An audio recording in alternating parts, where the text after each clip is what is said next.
In this guide, I'm going to show you how to get more pets in Battle Pet Roblox.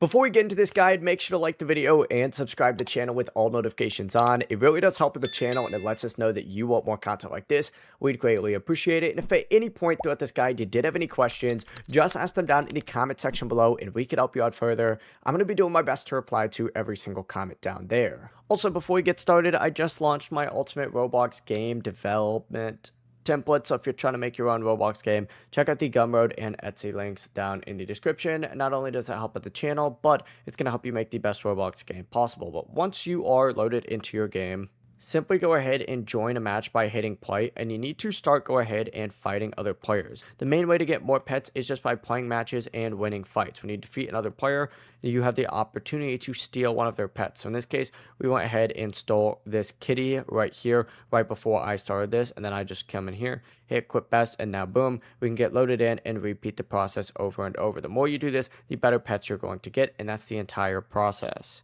For this instance, we'd want to steal the best pet, which looks like it's going to be probably this spider or this butterfly right here. Before you leave this guide, make sure to like the video and subscribe to the channel with all notifications on. It really does help the channel and it lets us know that you want more content like this. We'd greatly appreciate it. And if at any point throughout this guide you did have any questions, once again, ask them down in the comment section below and we could help you out further. I'm going to be doing my best to reply to every single comment down there. Have a great rest of your day though. Peace.